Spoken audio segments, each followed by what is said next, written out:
Before anything else today, look down at your feet just for a moment. Now think about the last time those toenails were trimmed, and think carefully about how they were cut. Were they rounded at the corners to look neat? Were they cut while they were dry, before a shower, just because it was faster? Were they cut as short as possible, so there'd be nothing to worry about for a few weeks? If the answer to any of those questions is yes, this video was made for you. Because here's what researchers and podiatrists are now documenting with alarming consistency. The seniors most likely to end up in the hospital with a serious foot infection are not the ones who neglect their nails. They are the ones who trim them regularly, but trim them the wrong way. And after 60, especially for those living with diabetes or other conditions that affect healing, the wrong technique is no longer a minor inconvenience. It can become the beginning of an infection chain that, under the right conditions, ends in a surgeon's office. Here's what almost nobody is telling seniors about nail care. The advice repeated for decades, cut them short, keep them clean, moisturize your feet, was written for younger bodies. It was never updated for the biology of aging. A 35-year-old who cuts their toenails too short may end up with a sore toe for a few days. A 72-year-old with type 2 diabetes who cuts their toenails too short may not feel the cut at all, may not notice the redness for days, and by the time the infection becomes visible, it may have already begun to spread. The advice never changed, the body did. And nobody told the person holding the clippers. Salon workers are often in a hurry. Family members usually don't know the rules either, and much of the standard cut them short. T and straight, advice floating around the internet was written without any mention of diabetes, poor circulation, blood thinners, or what happens when the skin around the nail is no longer the resilient barrier it once was. That ends today. Before getting into the specifics, where are you watching from right now? Drop your city and age in the comments. These are read carefully, and it matters to know who's in the room. Now, stay close because mistake number 2 on the list is on. That research links directly to a documented infection pathway that most seniors have never been warned about. We'll cover it in full. But first, the biology. Because without understanding what actually changes inside the nail and the skin around it after 60, the mistakes won't make sense at the level they need to. Most people think of an aging toenail as simply an older version of the nail they've always had. That assumption is medically incorrect, and it may cost someone their independence. Here's what actually changes. After the age of 60, nail growth slows significantly, but the nail doesn't simply grow more slowly. It thickens. The nail matrix, the growth center at the base, begins producing denser, more compact keratin. The result is a nail that is harder, more curved, more brittle at the free edge, and fundamentally different in the way it responds to a cutting blade. Think of it this way, cutting a young toenail is like trimming a piece of firm rubber. It compresses slightly and cuts cleanly. Cutting an older toenail with the wrong tool or technique is like trying to cut an old tree branch with pruning shears that haven't been sharpened in years. The blade doesn't cut cleanly. It splinters, it fractures, and those fractures don't stay on the nail. They can extend into the surrounding skin. Now add the second change. The skin around the nail, the fold of tissue at the sides and base, including the cuticle, undergoes its own transformation after 60. It loses elasticity. The lipid barrier becomes thinner, moisture retention drops. In simple terms, the seal around the nail becomes fragile. Researchers often compare the skin around the nail to the rubber gasket on a refrigerator door. When that gasket is intact and flexible, it keeps unwanted things out. But when it becomes cracked, dry, or even slightly nicked, the seal is broken, giving bacteria and fungi a direct entry point into the tissue underneath. And here's where this becomes especially dangerous for seniors. In younger adults, a small cut around the nail triggers an immediate inflammatory response. There is pain. There is visible redness. The immune system responds quickly. The person notices the injury, treats it, and the issue usually resolves. In older adults, particularly those with type 2 diabetes or peripheral vascular disease, 2 of the body's most important defenses are often compromised. The first is sensation. Peripheral neuropathy, the nerve damage that commonly develops in people with diabetes, reduces or even eliminates the pain signal from the foot. A cut that would cause sharp pain in a healthy adult may cause little or no pain in someone with moderate diabetic neuropathy. The injury happens. It goes unfelt. It goes untreated. The second is circulation. Peripheral vascular disease, reduced blood flow to the extremities, means the foot's immune response arrives later, weaker, and with fewer resources. White blood cells that should arrive within hours may take days. Meanwhile, the bacteria are already multiplying. This is the infection chain that standard nail care advice rarely explains. We will see the complete chain once we are done with mistakes part now. Mistake 1, cutting the corners rounded. This is the most widespread mistake in senior nail care, and the most well-documented cause of ingrown nails and corner infections. The logic behind it feels sound. Rounded nails look neater, they don't catch on socks, and they feel smoother to the touch. The biology disagrees. When a toenail is cut with curved or rounded corners, especially when it's cut too short, the corner of the nail loses the free edge that normally guides its growth outward. As the nail grows back, it can begin growing into the soft tissue of the nail fold. The result is an ingrown nail. And in a senior with compromised circulation or reduced sensation, an ingrown nail is not simply painful. It becomes an open wound in slow motion, one the body may struggle to heal quickly or effectively. The correct geometry after 60 is non-negotiable. Cut the nail straight across, leaving a small white margin visible above the nail bed along the entire width of the nail. Not just in the center, at the corners too. That visible margin is not cosmetic. It is the structural guide that helps the nail continue growing outward instead of inward. The corners should never be cut into. If they catch on a sock, smooth them gently with an emery board. But the blade of the clipper should never go into that corner. Mistake 2, cutting dry with inadequate tools. This mistake creates one of the most direct pathways to infection, and it is happening in millions of homes every day. Here's what happens when a thick, brittle senior toenail is cut, while dry using small household scissors or an old, dull clipper. Instead of slicing cleanly through the nail, the blade compresses it.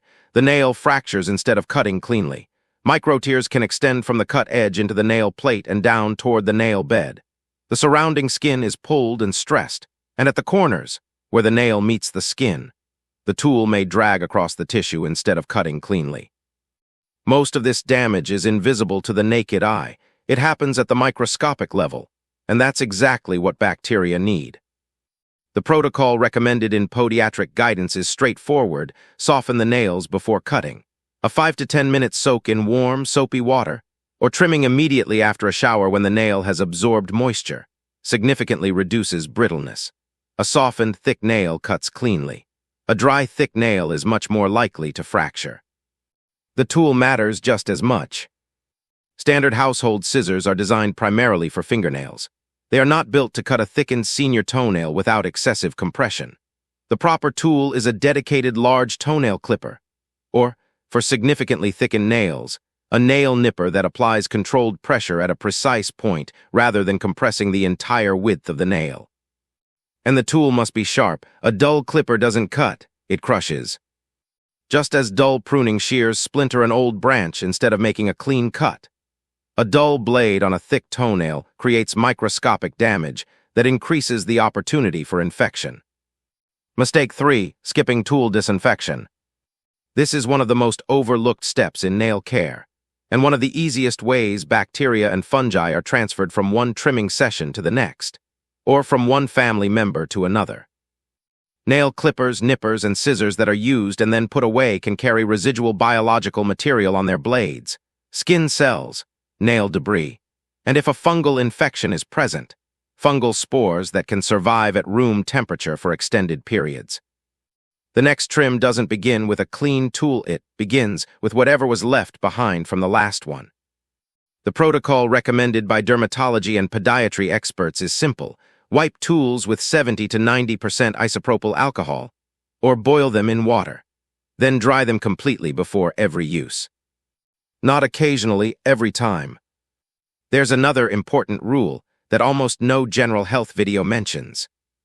Fingernail clippers and toenail clippers should never be the same instrument. Toenails carry a substantially higher fungal burden than fingernails. Onychomycosis, or toenail fungus, affects an estimated 20 to 50% of adults over the age of 60. That isn't a small minority. It could be nearly half the people watching this video. When the same clipper is used on both toenails and fingernails, that fungal reservoir travels with it. Use separate tools, disinfect them after every use, dry them completely before putting them away. This isn't being overly cautious. It's basic infection control, and it's missing from far too many conversations about senior nail care. Moisturizing between the toes. This one will surprise many people, because it contradicts advice that sounds medically responsible. Moisturizing your feet after bathing is genuinely beneficial after 60. Skin that is dry and cracked becomes a compromised barrier, and cracked heels or dry nail folds create entry points for infection. But there is one critical anatomical exception: the spaces between the toes. Unlike the skin on the sole or the top of the foot, the skin between the toes does not breathe freely. It remains in constant contact with the adjacent toes. When lotion is applied to this area, it creates a persistently moist environment with very little airflow. That environment is exactly what dermatophyte fungi need to grow and multiply. Athlete's foot, or tinea pedis, usually begins between the toes. Once established, it can spread to the nail plate. The result is onychomycosis, the thickened, yellowed, crumbling toenail fungus that affects up to half of older adults.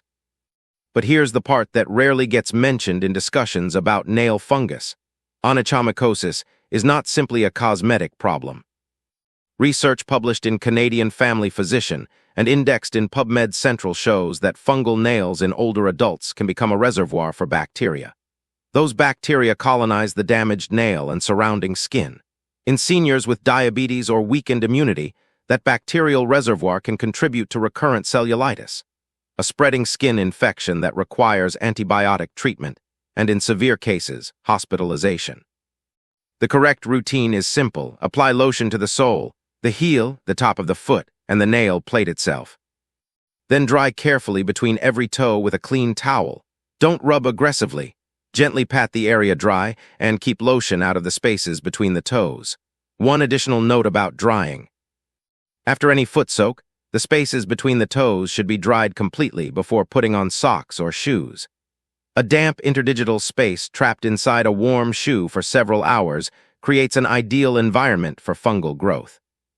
The foot soak is beneficial. Incomplete drying afterward can undo those benefits. Mistake 5. Treating nail changes as cosmetic aging. This is the most dangerous mistake of the 5, because it involves deciding not to act, when action is exactly what's needed. After 60, nail appearance naturally changes. Nails often become thicker, they develop ridges, they may change color, becoming yellow, white, or slightly brown. Many seniors, and even some healthcare providers during brief appointments, assume these changes are simply part of aging and move on. But nail appearance after 60 is a clinical window, and what you see on the surface may reflect what's happening elsewhere in the body. Let me explain. Research published in PubMed Central documents several important associations in older adults. Yellow or thickened nails may indicate onychomycosis, lymphatic disorders, or certain respiratory conditions. Spoon-shaped nails that curve upward may be associated with iron deficiency anemia. Nails that separate from the nail bed, a condition called onycholysis, may be associated with thyroid disease, psoriasis, or, in the context of nail care, aggressive trimming that lifts the nail plate away from its attachment. Dark vertical streaks running through the nail may indicate subungual melanoma, a form of skin cancer that is more common in older adults and is often mistaken for an old bruise. Blue or purplish nails that are not caused by cold temperatures may indicate peripheral vascular disease or underlying heart problems. These are not rare findings. These are the kinds of nail changes many older adults overlook every day. The rule is straightforward. Before your next nail trim, examine every nail, not just the one you're about to cut. If you notice a sudden color change, separation from the nail bed, crumbling, persistent swelling around the nail, or a dark streak that cannot be explained by a specific injury, put the clippers down and schedule an evaluation with a podiatrist before trimming that nail. After 60, a nail trim is no longer just a cosmetic routine. It's a simple clinical examination, with a pair of clippers in your hand. The examination comes first. Considering how sensitive this topic is, we're going to take a deeper look at these infections, because, in many cases, they are completely preventable with the right awareness.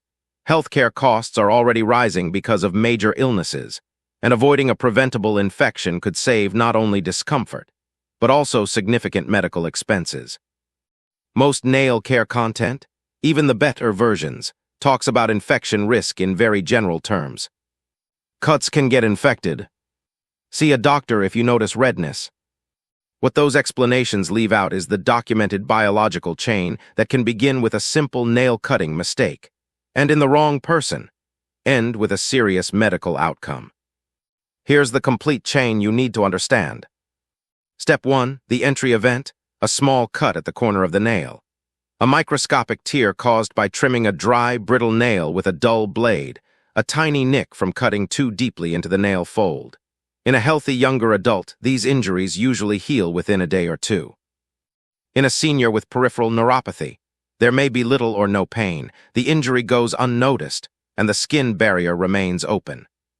Step 2, early nail fold infection. Once that protective barrier is broken, bacteria such as Staphylococcus aureus and streptococcal species can enter the tissue around the nail. The result is often paronychia, an infection of the nail fold that causes redness, swelling, tenderness, and sometimes a pocket of pus beside the nail. Left untreated, that infection can spread beyond the nail itself.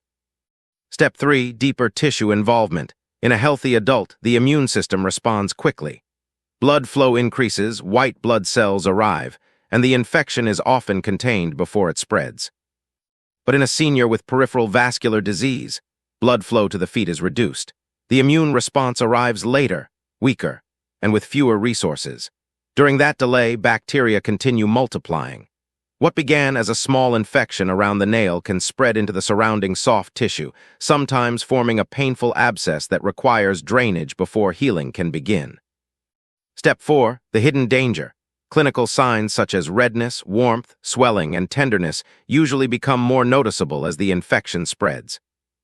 But this is the critical decision point that is missed far too often. In a senior with diabetes and neuropathy, pain may still be minimal or completely absent. The redness may appear mild. The toe may seem only slightly swollen. Many people assume it's just a little irritation, and wait several more days, giving the infection more time to spread. Step 5, cellulitis and lymphangitis. Once bacteria move beyond the tissues surrounding the nail, cellulitis can develop. The redness may extend across the foot. The skin becomes warm, swollen, and tight. If red streaks begin traveling up the foot or toward the ankle, known as lymphangitis, it is a sign that the infection is spreading through the lymphatic system. At this stage, oral antibiotics may no longer be enough. Hospitalization and intravenous antibiotics are often required. Step 6, bone infection and systemic complications. If treatment is delayed even longer, bacteria can eventually reach the underlying bone, causing osteomyelitis, a serious bone infection that may require weeks of antibiotics and, in some cases, surgery to remove infected tissue. In frail older adults with diabetes, poor circulation, or weakened immune systems, severe infections may even spread into the bloodstream. While uncommon, this is one of the reasons healthcare professionals take seemingly minor foot injuries so seriously.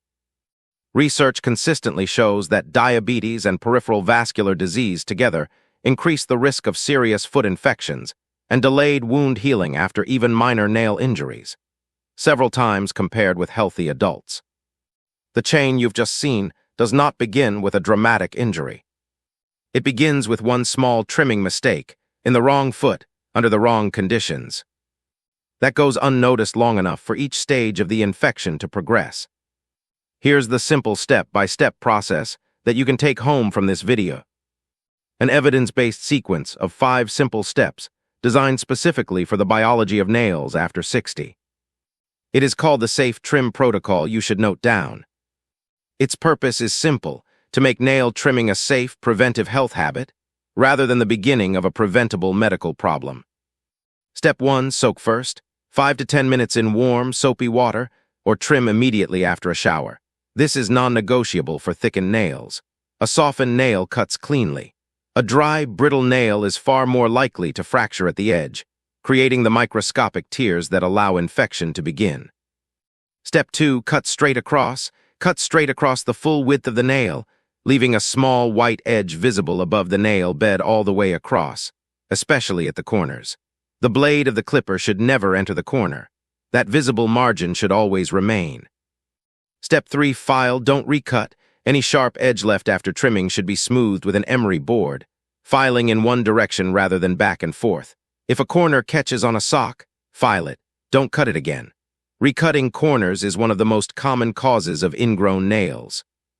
Step 4. Dry completely, moisturize correctly. Pat the feet dry including between every toe, before putting on socks or shoes. Apply lotion to the foot and the nail plate, but never between the toes.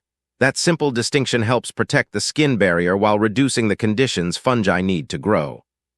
Step 5. Inspect before putting the clippers away. Every nail, every time, if you notice redness, swelling, separation from the nail bed, sudden color changes, dark streaks, or persistent throbbing pain, put the clippers away and arrange an evaluation with a podiatrist before your next trim. Tool rule: use dedicated large toenail clippers or nail nippers, separate from your fingernail tools. Wipe them with 70 to 90% isopropyl alcohol. Dry them completely, and store them in a clean, dry place. Keep the blades sharp. A dull clipper is more than an inconvenience. It increases the risk of injury. Who should stop self-trimming entirely and see a podiatrist? Type 2 diabetes or any form of peripheral neuropathy, peripheral vascular disease, or a history of poor circulation in the feet. Current use of blood thinners, including warfarin, apixaban, rivaroxaban, or similar medications. Significant arthritis that limits grip, strength, or hand control. Vision impairment that makes it difficult to clearly see the edge of the nail. Any existing nail infection. An ingrown nail with redness or drainage, or open skin near the nail. This is not personal medical advice. These are the situations identified in podiatric guidance where professional nail care is generally safer than self-trimming, because the risk of injury and complications is significantly higher. Tonight, before bed, go find your toenail clippers. Are they the same ones you use for your fingernails? That changes today. When were they last disinfected with alcohol? That changes tonight. Are they sharp enough to make a clean cut without dragging through the nail? If not, they're not sharp enough for a thick toenail. That first step takes about 2 minutes. Tomorrow, before your next trim, 5 minutes in warm water first. Cut straight across. Leave a small white edge at the corners. File, don't recut.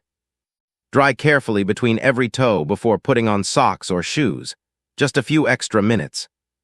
That may be the difference between a routine nail trim and a preventable medical problem. That isn't just nail care, it's infection prevention. And after 60, the two are often the same thing. If this explains something you wish someone had told you years ago, consider subscribing.